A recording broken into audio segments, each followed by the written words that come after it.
2024-এর HSC শিক্ষার্থীরা বর্তমানে আমাদের কাছে 4টা প্রশ্ন করছে যে ভাই ট্রান্সক্রিপ্ট কবে দিবে, মানে মার্কশিট, প্রশংসাপত্র কবে দেওয়া হবে, সার্টিফিকেট কবে দিবে এবং এসব নিতে কত টাকা লাগবে। এই 4টা বিষয় নিয়ে আমরা আজকে আলোচনা করব।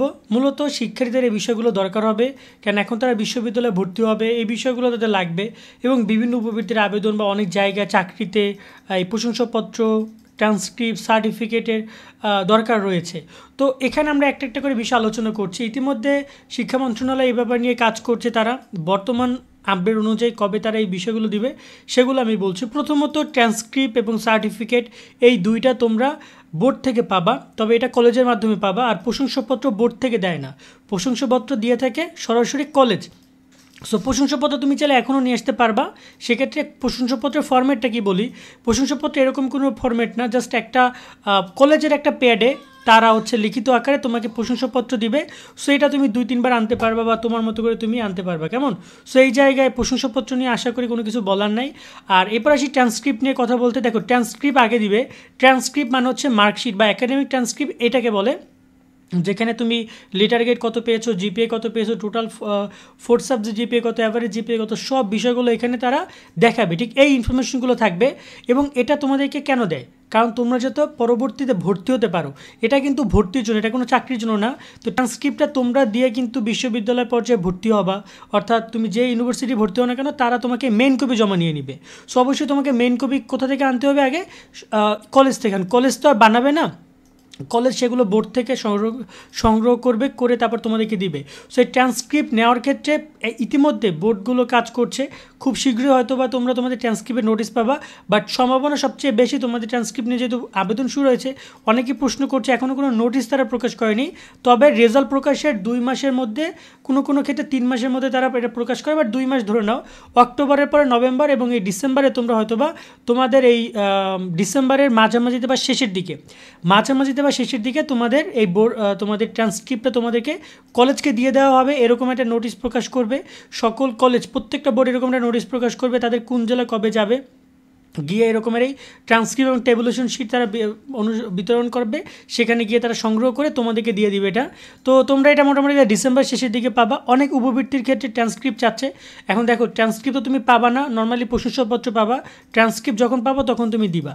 আর এবার আসে সার্টিফিকেট কবে দেওয়া হবে। অফকোর্স ট্রান্সক্রিপ্ট তোমাদেরকে এখন দিবে ভর্তির জন্য। সো এটা তোমরা মেন কপি দিয়ে ভর্তি হয়ে যাবা, বা ফটোকপি অনেকগুলো করে রাখবা, যাতে করে বিভিন্ন জায়গায় যদি চাকরির জন্য আবেদন, সব জায়গায় ট্রান্সক্রিপ্টের ফটোকপি দিয়ে আবেদন করতে পারবা। কিন্তু সার্টিফিকেটের মেইন কপিটা তোমরা এত তাড়াতাড়ি পাবা না।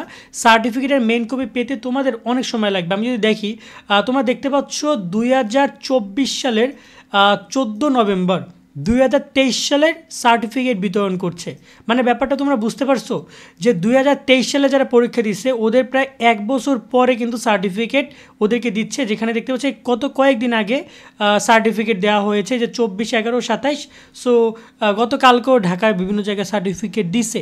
তার মানে দেখা যাচ্ছে যে সার্টিফিকেট কিন্তু তোমরা যদি মনে করো যে সার্টিফিকেট যে তুমি সাথে সাথে পেয়ে যাবে, তা না। মিনিমাম 1 বছর তো টাইম লাগেই, 1 বছর থেকে 8-10 মাস লাগবে, এরপরে তুমি সার্টিফিকেট পাবা। এর আগে সার্টিফিকেটের কাজগুলোর জন্যই তুমি ট্রান্সক্রিপ্ট বা প্রশংসাপত্র কালেক্ট করে রাখতে পারো। এবার আসি এসব নিতে কত টাকা লাগবে। এসব নিতে 0 টাকা লাগবে, কোনো টাকা লাগবে না। তোমাকে এগুলো কলেজ প্রদান করবে ফ্রিতে। ফ্রিতে বলতে কোনো কিছুই না, টাকা তুমি দিচ্ছ, সেটা তুমি তোমার ফর্ম ফিল আপে টাকাটা দিয়ে দিচ্ছ। অর্থাৎ তুমি যখন এইচএসসি ফর্ম ফিল আপ করেছো তখন তোমার এইটার যে অর্থ ছিল সে টাকাটা তুমি দিয়েছো। আমি তোমাদেরকে ফর্ম ফিল আপটা দেখাই। তোমরা যখন ফর্ম ফিল আপ করেছিলা তখন তোমাদের এইটার নামে, মানে এই যে তোমাদের এই যে টাকা, তোমাদের যে এই যে ট্রান্সক্রিপ্ট এবং তোমাদের যাবতীয় সকল তথ্য রয়েছে সে সম্পর্কিত বিষয়গুলো তোমরা ওই সময় দিয়ে দিয়েছো। আমি যদি ফর্ম ফিল আপের তোমাদের নোটিশটা দেখাই, এই নোটিশে তোমরা দেখতে পারবা, এখানে তালিকায় দেখতে পাচ্ছ, এখানে লেখা আছে যে ট্রান্সক্রিপ্ট, এই যে একাডেমিক ট্রান্সক্রিপ্ট ফি 50 টাকা প্রতি শিক্ষার্থী দিছো, সনদ প্রতি 100 টাকা প্রতি শিক্ষার্থী দিছো। মানে এই টাকাটা 150 টাকা তোমরা দিয়ে দিছো। এখন কলেজ যদি তোমার কাছ থেকে এক্সট্রা কোনো টাকা দাবি করে, সেটা কলেজের বিজনেস। সো এখানে তোমার কোনো কিছু বলার নেই, আমার কোনো কিছু বলার নেই। তুমি দিতেও পারো, নাও দিতে পারো। তবে অনেক শিক্ষার্থী দেখা যায় বকেয়া থাকে, কলেজে অনেক বাকি থাকে, সেগুলো সে না দিয়েই পড়ালেখা করে গেছে। কিন্তু পরবর্তীতে যখন এইগুলো নিতে চাও তখন তোমাকে আটকায় দেয়, সেটা আলাদা ব্যাপার, সেটা কলেজের সাথে তোমার লেনদেনের বিষয়। বাট নর্মালি নিয়ম নেই আটকায় দেওয়া। সেটা তাদের মতো করে তারা ডিল করবে, কিন্তু সার্টিফিকেট ট্রান্সক্রিপ্ট এগুলো আটকিয়ে দিয়ে টাকা আদায় করবে, এটা আসলে গ্রহণযোগ্য না কোনোভাবেই। তো এই হচ্ছে আপাতত তথ্য তোমাদেরকে নিয়ে। পরবর্তী নতুন আপডেট আসলে আমরা তোমাদের জানার চেষ্টা করব। অনার্সের নিয়মিত সকল আপডেটগুলো পেতে অবশ্যই তোমরা honours information Shovan study channel subscribe করবা। এখানে আমরা তোমাদের অনার্সের যাবতীয় সকল তথ্য সবসময় দেওয়ার চেষ্টা করছি। সামনে এই বিষয় নিয়ে তোমরা আরও অনেক ভিডিও পাবা। এক্ষেত্রে বলবো অবশ্যই সাবস্ক্রাইব করে আমাদের সাথে যুক্ত থাকো এখানে। আর আজকের মধ্যে এখানে বিদায় নিচ্ছি। ভালো থাকো সকলে, আল্লাহ হাফেজ।